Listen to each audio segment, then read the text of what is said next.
Hey everyone, welcome to Marketing Conversations. I'm here with a new friend of mine, Steve Dale. We met because of a mutual friend who introduced us and thought we'd get along, and we've been having a lot of fun the last several weeks talking about business for contractors. And Steve's company is called 24 on Center, and he's based in Idaho, here in the Pacific Northwest with me. And we're today going to talk about showing up. So let's get started. I can't wait because I think this is a very important topic, just on how we show up for not only our customers, but how we show up for ourselves and our families. And I think it's there's a lot of opportunities that can be shared. Yeah. So Steve, I've put together some questions for you. I hope that's okay. That's fine. That's great. Shoot away. Okay. So we've talked about showing up, and I'd love for you to share here what that means from your perspective and from what you've seen with your clients. Well, Ann, I think that showing up it can sound very woo-woo, like, oh, you have to show up better. But if we don't take care of ourselves, then we're not performing at our best. And that is, it's business is more than just showing up for your clients or getting up in the morning and, punching the clock and doing the work for the day, then going home. And there's a lot of missed opportunities that I have found over the past years. And I'm not coming on here saying this because it's something I think, oh, somebody just needs to do this because it just makes sense. I have not shown up in my life, in my family in the past, and it's cost me, and it's things that I'm working through constantly. I mean, year to year and day to day, because I think that there was a point early on in my life, in my career, after getting a business degree and like saying, oh, I can figure this out. I'm smart enough to do this. Well, business and entrepreneurship can be very consuming, and it does take, we are a special breed, crazy breed running our own businesses. Yeah. And if we're not intentional on what we're doing, it can run away from us.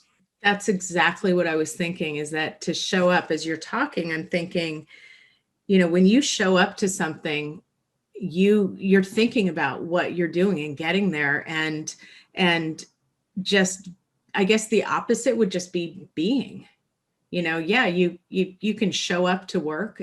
It's easy. You know what? When you're an employee, showing up to work is obviously imperative. But it's also, I think that it also, this showing up really gets into your attitude and what you're doing. Right. So I know we could go on, which we do when we meet, but what's like one really important lesson that you learned about showing up, as you've been kind of thinking about this topic for a long time? It's obviously really important personal to you.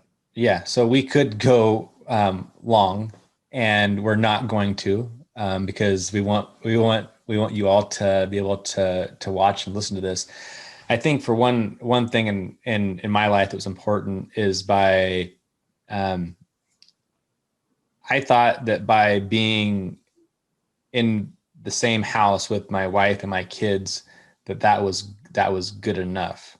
Like that's just, that was me being present, but I wasn't being present. I fought it for many, many years because and that would cause a lot of arguments with me and my wife, because I'm like, what more do you want? I'm here. But when I thought I was there being present, what was on my mind was clients' jobs, scheduling, and how I'm going to get this done and that done, and all this stuff that was rolling around in my head. And I really wasn't being present. I wasn't showing up for my wife. I wasn't showing up for my kids. And it caused me to, I allowed it.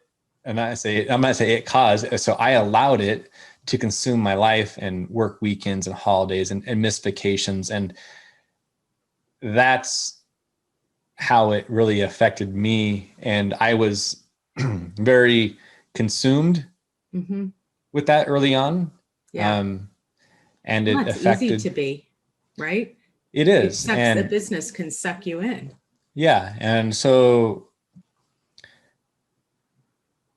until I really got to a really, really low spot, and I was like, okay, there has to be something different, have to have change. Yeah. Of course, I did made some steps to change my business model around to be, to be more sustainable.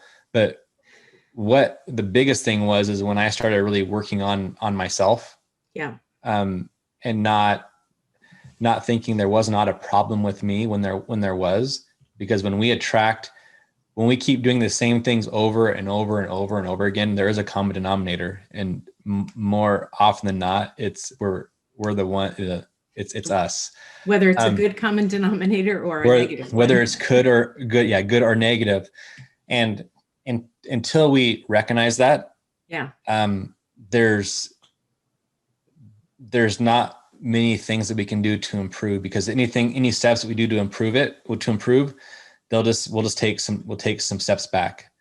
Yeah. Gosh, you've got me thinking. You've got my mind just spinning. This is such a huge topic.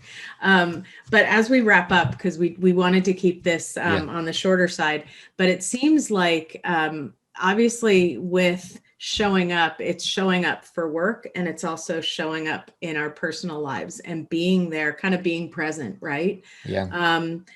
The vision, it seems like in order to make changes, you need to know where your business is going and pay attention to that so that you can start working on not having it be also so completely consuming.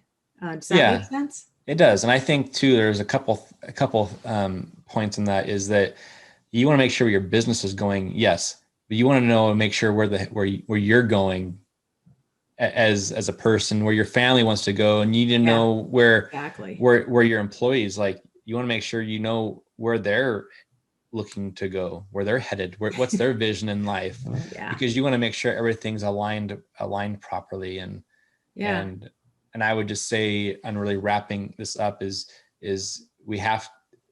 I know the term vision gets thrown out there, and it gets thrown out there loosely at times, but it really, I think there's a really good book by Cameron Herold, The Vivid Vision. Okay. Be a good place to start. But even working on your vision, like, if somebody, what inspires you, like, where, and think big. If you don't think big, then, or if you don't have big dreams, then, and if they're not written down, it's going to be very, very difficult to achieve them. But like, really, what inspires you, and just go with that. And then, I think that's a great place to get people to think about today. What inspires you? And what does that look like? I like that, you've got to think about your business overall, your employees, your clients, what type of work you're doing, the services that you're offering. And then most importantly, why are you even doing this? It's for your family, or for your future. And so, thank you so much for coming on. And I'd love to leave it here with what inspires you. Think about that. We'd love to know what you think. Yeah. And then just one more quick thing. I know you said to go ahead and leave it here, but what inspires you also too in your business? So I don't want to forget that. I've been talking about, like, what inspires you as a person, but what inspires you in your business, and make sure you're doing something that you love to do as well. Yeah. Because when we're in our, I don't want to say our happy spot, but when we're doing the things, and we've talked about this, when we're doing the things that we are made to do, it's a lot easier. And we want to get in sync so that, you can the Savannah Bananas, is that what your hat is? The Yeah, minor league yep. team that Yes, you it can is. actually have time to coach your son's little league team. Yeah. So, Yeah. The Savannah Bananas, they're a minor league team out of Georgia. Definitely, awesome. if somebody's curious, Google them. So, And in the meantime, don't slip up. And about your book, I've got it here on my Kindle, and I read it cover to cover. And yeah, how can people get in touch with you and share a little bit more?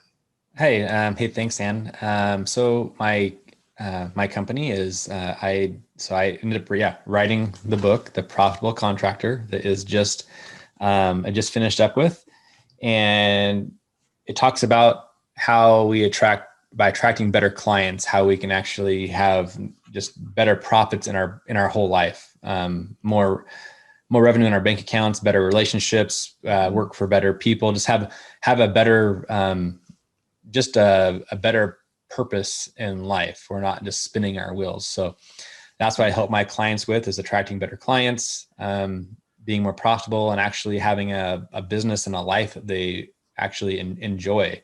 And so I do that through some, group coaching. But first of all, I would really highly encourage to read the book, because that will really tell you and show you exactly, it'll actually give you a little bit more insight about me. And where can they find the book, and what's the URL of your website? So the best way right now to find it will be on just to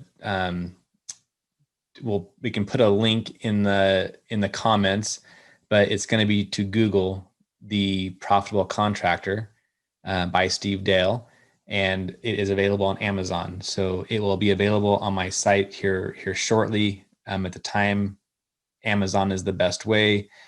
And I have contact information in the back of the book. So please email me if you have any questions.